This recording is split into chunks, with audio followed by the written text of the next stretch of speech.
Good afternoon, classroom. Today we'll be studying some cases in the realm of the course on anthropology of law, the discipline law science, reference number of the course 0060. The version is number 04, the module 1 reference number 0060-0104.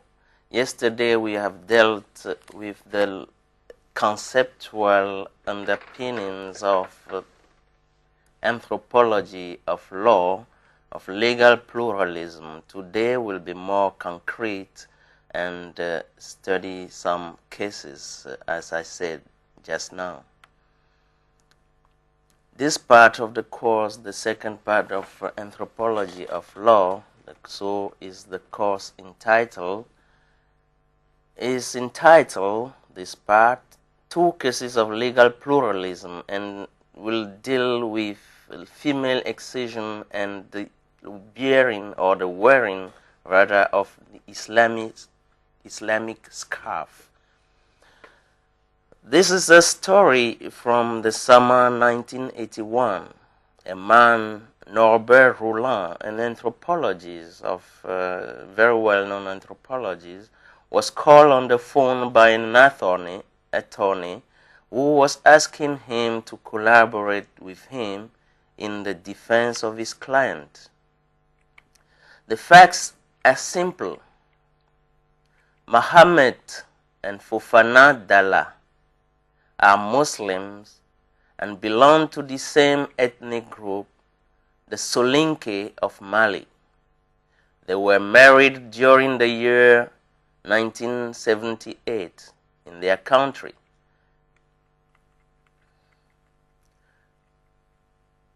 They have got a firstborn, a girl, excised as soon as she is born. Mohammed immigrated in France in 1980 and found a place as a commissioner in a buffet of Orly Airport. His wife joined him 2 years later. Another son was born then, a boy who early died. In June 1984, Asa, a girl, came after him. The director of the Center of Mothers and Children Protection informed Fofana about the illegal character of excision in France, without her understanding the case appropriately, for she did not speak French.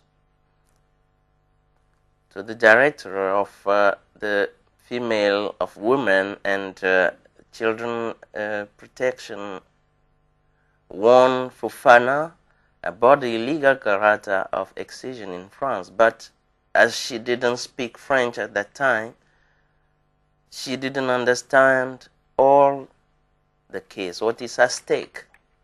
6 days after the birth of Asa, the second girl, 2 women went to Fofana's house and suggested her to excise her daughter. She accepted. Some minutes later, Asa underwent the amputation of her clitoris and her little lips. Caught by a fever, she has been hospitalized. Asa was cured and healed, fortunately, but the director of the Center of Mothers Protection appealed to the Magistrate General of the Republic. Diverse associations suddenly joined the claimant party. SOS Farm Alternative, SOS Women Alternative, Infancy and Partake Enfance et Partage, Commission internationale pour l'abolition des mutilations sexuelles, the International Commission for the Abolition of Sexual Mutilations, the Confederation for the Family Planning. Fofana was accused. She was accused of complicity of crime, of deliberate violence perpetrated on children of less than 15 years, leading to mutilation or amputation, of infraction leading to head cut.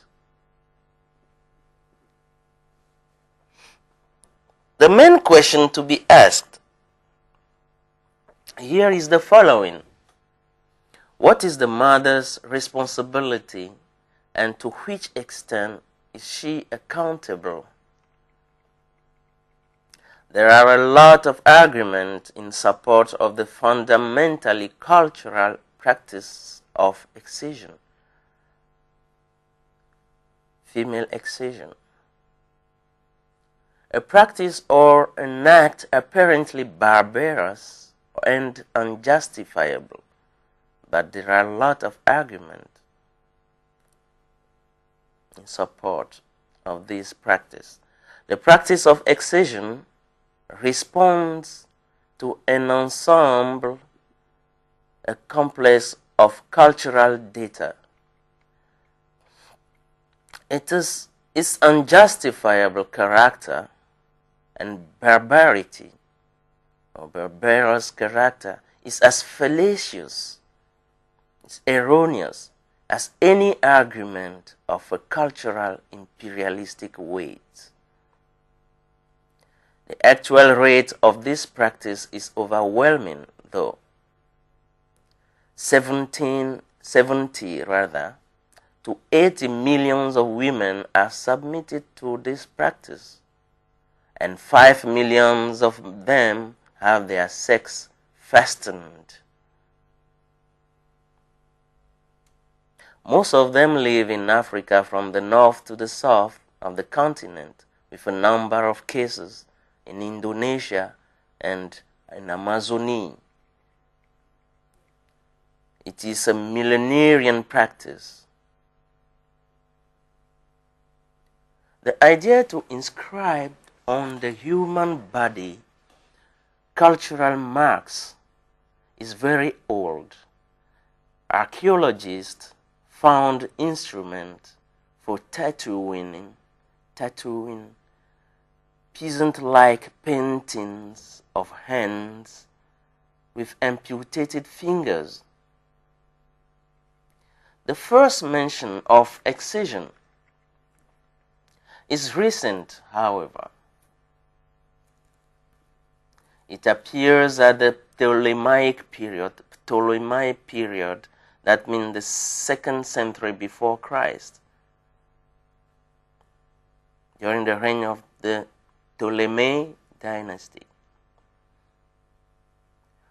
where it appears at that period that a document of judiciary character depicts a court procedure between a man and a woman whose daughter has reached the age to undergo excision according to the Egyptian tradition. In our times, some experts strongly recommend the ablation of the little lips. Ablation, that means they take the little lips of the clitoris off. It is said that their erectility, when they are in erection, they are such that they can become very disgraceful or facilitate lesbianism. One author, Ambroise Paré, I think, had underlined the fact some times ago, anyway. During the Enlightenment period, many investigations have been made on the true nature of the clitoris. For some doctors, as a natural organ, the clitoris should be conserved. Others, learned men, on the contrary, think that it constitutes an abnormality, or a sickness rather than they justify then its ablation, its suppression. In 1736, for example, Dionys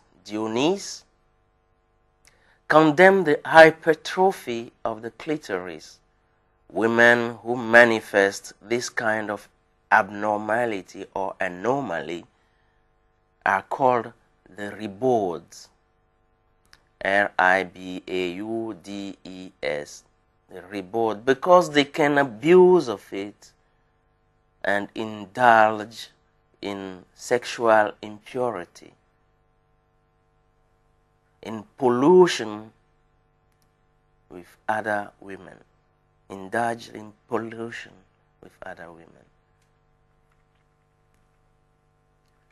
The reason why it has been condemned in order to prevent these women from a continuous lasciviousness. This operation, it is not so dangerous as one can imagine at first, because it is just a superfluous, a useless, quite useless part, that is, of the clitoris or the little lip, that is ablated, that is taken off, as some experts said. What is to be taken into account here is the association of the clitoris with sexual indecision, facilitating feminine homosexuality in the antiquity, and the dispersion of these practices, that means the multiplication of these practices. And the following question is, from their antiqueness, their antique character, oldness, and their localization, proliferation, can we deduce or infer their barbarianism, their being old-fashioned, as some Europeans usually think? Generally, mutilations, sexual or whatever kind, are not necessarily linked with evolution.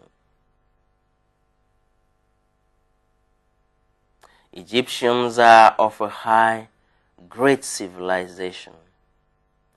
The deformation of the head has lasted long in Europe till recently, a century ago only.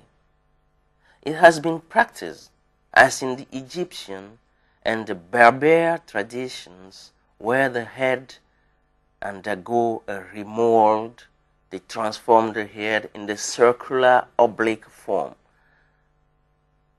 It appeared in Europe in the 13th century. The deformation of the head structure. Some traditional societies, the Pygmies of the equatorial Africa, for example, do not mutilate themselves. The bulk of them, the majority of them, completely ignore excision or the closure of the sex.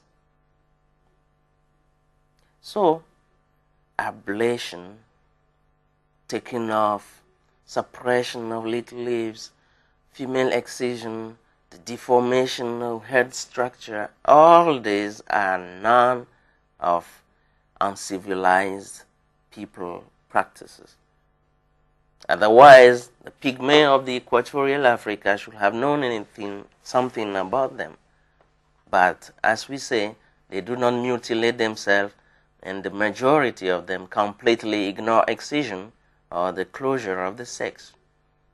But this reference in itself is charged with value judgment on the pygmy civilization as a primitive and retarded tradition.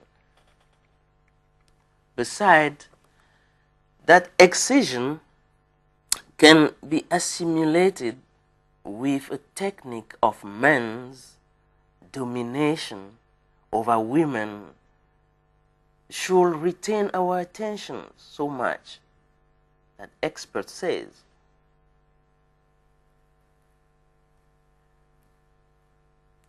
excision can be used as a means to dominate women, as some experts say. To my opinion, this is the plausible argument and one of an undeniable historical weight, because men have always dominated women through history down to our days. And they still maintain, man, their domination. But if the anthropologist warns against the reductionist view or the reductivist view of man domination, it seems just to indicate the social function of excision. If anthropologists warns against this reductivistic view of man domination, it seems just to indicate that it is just to indicate the social function of excision. It helps inscribe a social status of the excised person, thus definitely fixing the woman in a given category of sex, in her category of sex, a representation that explains how many women desire to be excised too, because since they can be recognized a certain category, social status, they eventually or most generally would like to submit themselves to this kind of practice. The Dogon, Dogjon, of Mali, whose mythology is known to be extremely rich, explains the practice as follows. The child comes in the world endowed or imparted with two sexes, different one from the other, and theoretically it belongs to the one as well as to the other. The sex of his personality is non-differentiated. Double is double.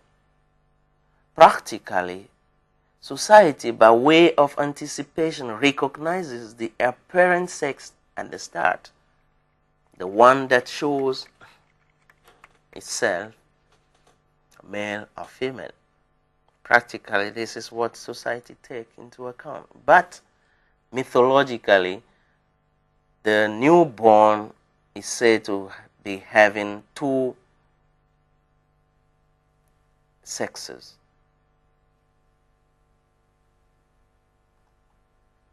Endowed, imparted with, or granted with two sexes, the child keeps the instability of his personality.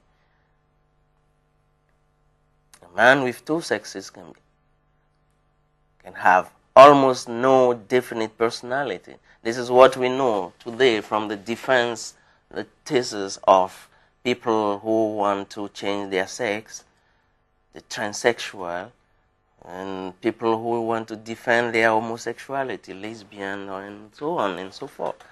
But his first years, said the Dogon, are marked with this instability. As long as he conserves his prepuce or her clitoris, the basis of the principle of sex contrary to his apparent sex, male and female character will have the same force. As long as the newborn conserves his prepuce, the penis, or her clitoris, the basis of the principle of sex, of contrary to his apparent sex. That means that is the principle that is hidden, which is not apparent, either male or female, will have the same force, or both will have the same force. That means still the personality of the newborn is to be determined. Therefore, it is not good to compare the circumcised with a woman. It is not good to compare the one who has his how do you call it? The envelope of his penis cut, the circumcised, with a woman. It's not good to compare both of them. Just like the non-excised girl, male as well as female. It is not good then to compare the circumcised with a woman.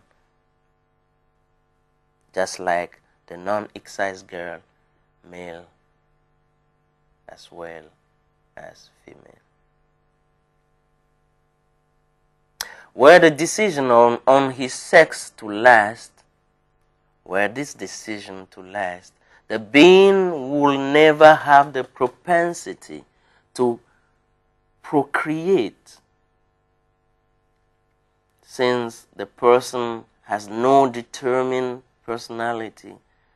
He will not be prompted to procreate. Indeed, the clitoris begotten by the girl is a symbolic twin,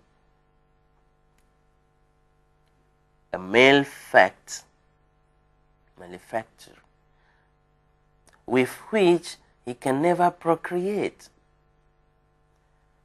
I mean, the clitoris stayed only as a symbolic thing. And with that symbolic thing, deprived of any mythologically or social, traditional, procreative principle or activity, the girl can never procreate, can never be pushed to procreate. And it will prevent him or her from copulating. The non-determination, the lack of determination of the sex of the girl or the boy will prevent him or her from copulating with a male or a female. Just like God has seen the organ of the earth erected in front of him. The man who will copulate with a non-excited woman will be beaten. And consequently, there will occur a conflict between him or her with the sex that will pretend to be his or her equal. It's like there is a conflict between the person and his or her own sex. Just like they explain in this way, just like God has seen the organ of the earth erected in front of him. What it really means, it's to be found, to be figured out. Besides, the individual will be abnormal in both male or female dimension. Therefore, it is necessary for one principle to supersede or dominate over the other. More than one nation, including the Western nations, have got the same conception like the Dogon. So it is far from being a primitive tradition. There are facts that show that Western nations have got the same conception. Sigmund Freud, for example, did not escape the fact being of a divine essence. The primordial androgynous of Freud, androgynous means the man with two sexes, very often asserted by numerous foundational myths, Plato, is inscribed in the genital organs of the two sexes.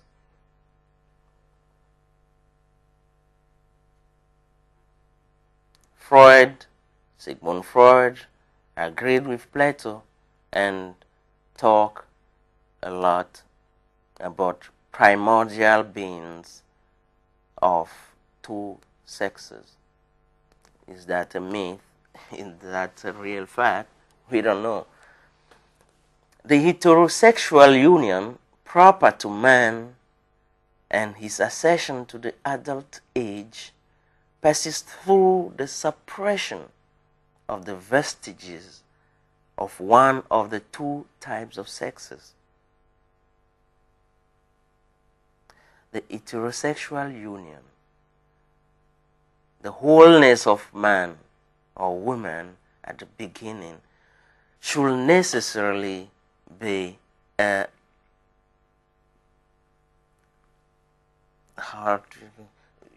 sex should necessarily be determined, and one of them should be suppressed before that man or that woman can be a real human being, imparted with a determined sex.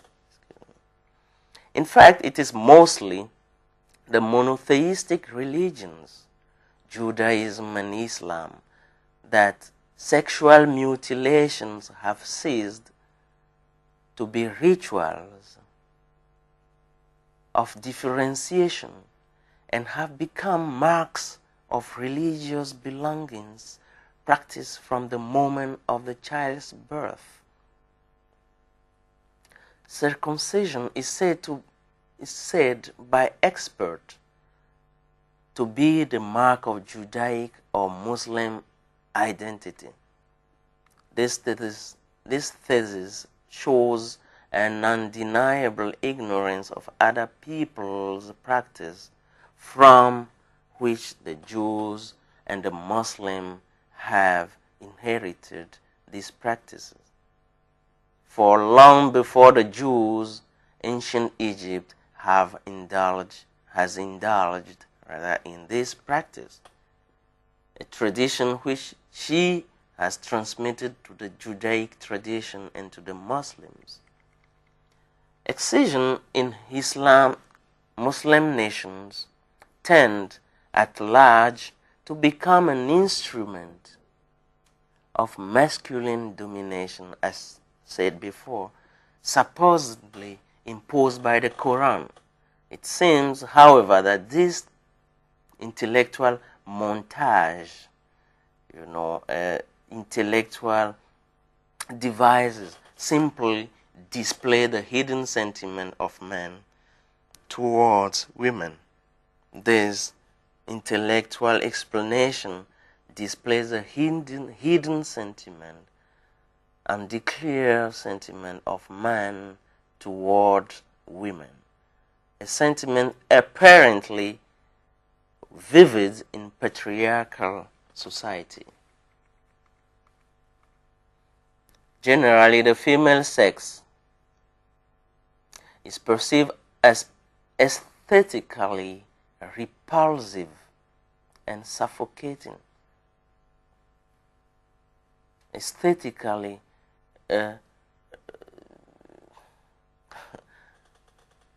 ugly and suffocating. And what is mostly threatening about it is the mythological theme, or the indented vagina, a vagina endowed having teeth. This is what is threatening about it. Threatening for men, of course. Because it is mythologically, it is a mythological theme that vagina is indented. And about 300 versions of this mythological themes are enlisted among the Indian and the Northern America. Only within these people we can enlist about 300 versions of this mythological theme of indented sex, vagina. This myth threatens men of castration at every sexual relation. To this should be added the additional danger of the clitoris, which instead of erection can bite man, as the Dogon believed, the Dogon of Mali believed too. These myths are not proper to primitives, again, to take into account the witness of psychoanalysts, to become the awareness of the same phobias among Western nations. Psychoanalysts have bore witness to the fact that there are a lot of phobia among Western nations based on those mythological themes. But it may seem to some people that the way the Western people manage them, how they see, how they understand those myths, are objectively superior to that of the so-called primitive people, to the way it is solved in the Fofana's affair.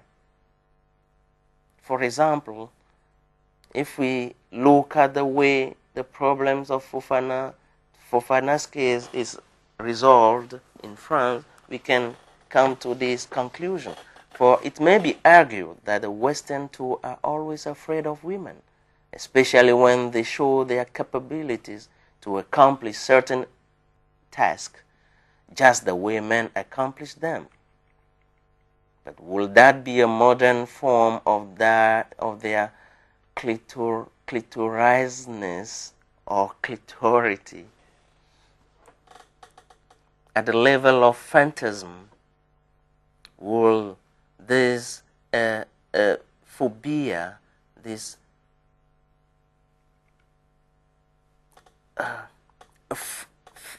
frightfulness, the fact that men are afraid of women, would that be a modern form of the phobia of the indented vagina or the like? The anguish of men, however, no more inflict in Western tradition, of course, that anguish of men does not push them in the direction where they will mutilate women, which is a great advantage, undeniably. But the ridiculous, the silliness of the thing is to qualify the actions authorized by Fofana on her child, that means the excision. The ridiculous is qualifying this action as a deliberate violence inflicted on a child. For it is related to a quite different cultural context, which we can disqualify for sure, but which nonetheless, to adequately appreciate her criminal responsibility, does not dispense us of situation the responsibility of Fofana in accordance with the cultural constraints in which her act has been accomplished. What then to do with the so-called cultural right? The right to duly perpetuate one's cultural heritage in a context of legal pluralism on the one hand, and on the other hand, in a context of universal codification of rights of man as man. The question is not solely to privilege one's own culture over other culture in the context, nor to give a predominance of a supposedly universal culture of rights. Rather, the question is to weigh out what can be discriminated and penalized, taking into account both aspects of rights of man, independently of any kind of cultural pluralism, rough or slight, deep or soft, shallow. The problem is very delicate to be solved in a movement of thought, in a stroke of a sentence. Delicate exercise of legal pluralism it is indeed. But it is apparent to freedom of thought. This freedom of thought, which is always appreciated, given more weight, because people in this circumstance appeal to the right to resist oppression. But the right to resistance can be exerted contrary to Western conceptions or legal system. As Norbert Roland, the anthropologist, we are greatly indebted to in this paper, has put it forward, we can refuse to condemn Fofana, but at the same time adhere to what Castoriadis thought on the values judgment, a thought expressed in the following lines. It's my translation. The flagellation of adulteries is not acceptable to us, and the resection of thieves or robbers, criminals, hands as well. The resection of thieves' hands, the flagellation of adultery is not acceptable to us, just like the practice of infibulation. That means a fastening of female sex, the closure of female sex, excision of young girls, and the like. All these are not acceptable to us. My respect of other cultures, say Castoriadis, can never extend to these practices.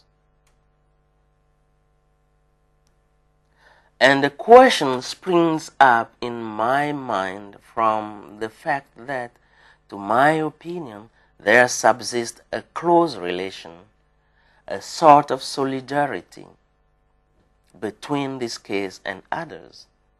In this situation, and due to my own values, that is, values I recognize and choose within my own culture, the simple respect of the culture of the other stops.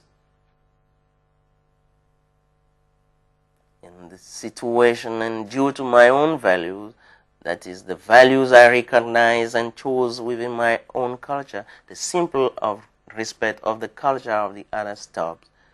I try to understand, but I do not respect in the sense of an adherence or acceptance, total acceptance of it.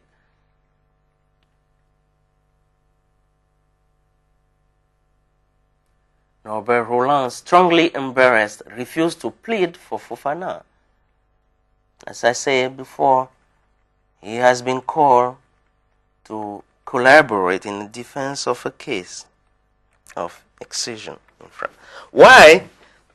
Because according to Norbert Roulin, according to him, to choose to plead Fofana's cause amount to two main things: to recognize her irresponsible,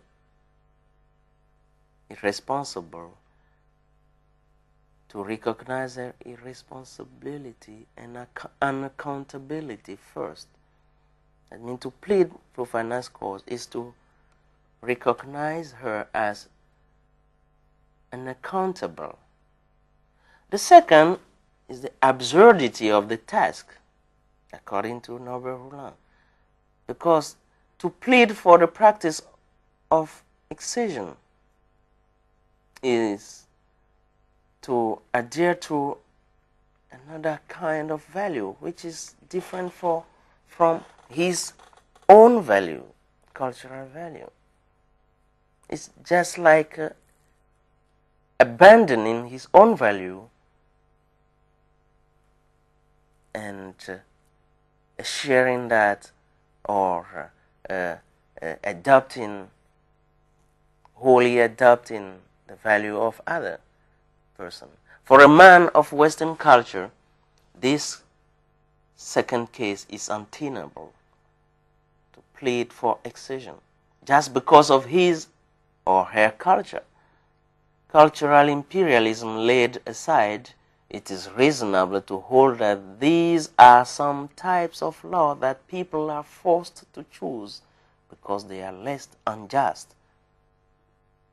Between two types of law relatively unjust, it is of necessity to abide by the less unjust.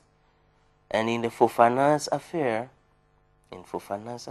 it may be just to choose the type of law which penalizes excision. Thus, we may choose between the respect of the human body and its integrity, habeas corpus. Between this value, respect of the human body and its integrity, and the observation of a cultural principle, merely because it's a cultural principle or value. If there is a conflict, then we have to choose the respect of human body and integrity. However, this choice should not necessarily lead us to a drastic sentence against Fofana, whose irresponsibility and accountability and unaccountability should be fully recognized.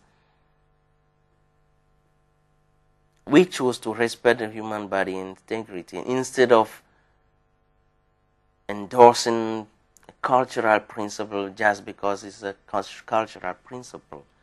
But that should not lead us to drastically sentencing Fofana.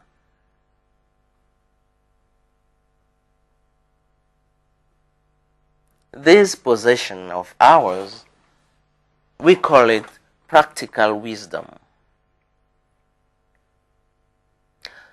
And usually it's discarded. People ignore that this kind of position can be adopted. And this is the fair basis to judge cases like that of Fofana. The judges of France are well aware of the reasonableness of this position. That is why, in previous cases, the parquet refused to sue the infraction and qualify it as a crime. This is not a crime, what Fofana did. An act which leads to less severe punishment. They should not severely punish Fofana. By almost the same token, in the same way, Fofana has been sentenced from the 3rd to the 5th of October 1989. She has been recognized guilty, but was so embarrassed that she only condemned her to 3 years of imprisonment with remission, which is, in our opinion, still enough. It should be less. Experts consider the verdict, the sentence, inequitable but reasonable, remarking that law should not always conform to the principle of equity. According to them, the judgment confirmed Castoriadis' philosophical conviction, but penalties in France became more severe since. Cases like that of Fofana are severely sentenced today. In this field, France stands as lonesome cavalier, lonesome cowboy. No other European country penalizes or represses excision this way. By the end of 1989, another affair occurred and troubled the people of France a lot. The case of the Islamic scarf. This is the second case. At Creil is a locality situated in the zone, it's called in France the zone of prioritarian education, priority to education zone. At some 60 kilometers from Paris, some teenagers of Algeria and Morocco have decided to wear the scarf in the classroom, and an act which is prohibited by the principal and the teaching staff in the name of laicism, secularization. Sooner, the affair became serious. To advocates of the right to difference are opposed those like the spokesman of the Grand Orient of France, the Great Orient, East of France, the Great East or Orient of France is a Masonic obedience, le Grand Orient de France. They oppose advocates of the right to do difference, and they stand against this Grand Orient de France, stands against women alienation, of which the chador is one of the symbols, against certain reaction of the rabbinic hierarchy. They are opposed to the prohibition of the wearing of the kippah, the wearing of the kippah, which is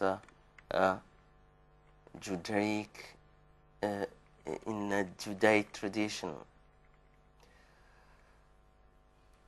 and against the caution of Catholic hierarchy. Cardinal Lustiger refused to condemn the wearing of the scarf. So only the Masonic Grand Orient de France and some so-called elevated person, philosophers, are opposed to people who defend the right to difference. A philosopher as Finkelkraut denunciates the holy alliance of the clergy, and warned that under the veil of or the cover of right to difference, tribalism is destroying the republican education, disintegrating the French society, above all, offering it to the Front National.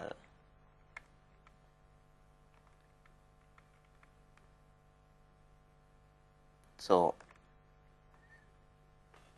we see that the two cases, this part has been short, but it's quite like the other. how to sentence cases like that, not just because of we adhere to this and that principle, that not just because we are of this culture or civilization, but also because we should take into account people value, cultural value, and they are indulging in their cultural practices. And for this reason, penalties, condemnation should be lowered to the utmost possibility. This is the lesson to be learned, to learn from these cases. And this conclusion is sufficient today for this lesson. What we call practical wisdom should be really taken into account as often as possible. Like Norbert Roland said, to plead for finance cause amount to two main things: to recognize irresponsibility and accountability first. But second, the absurdity of the task to plead for the practice of excision. As he said, for a man of a Western culture, this second case is untenable just because of his or her culture. It is reasonable to hold that there are some types of law that people are forced to choose because they are less unjust. That the respect in cases of conflict of value, the respect of habeas corpus, the respect of the body, human body integrity, the respect of human body, the respect of the integrity of the person should be given more weight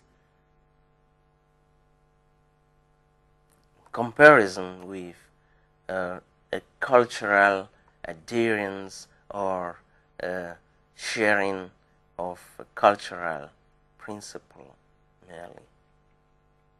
But this choice should never lead us to condemning people who respect their cultural value. Otherwise, we'll indulge and we'll base our legal practice on principle other than the just, the fair, and sentence people practices on the basis of, say, cultural imperialism. Thank you for today.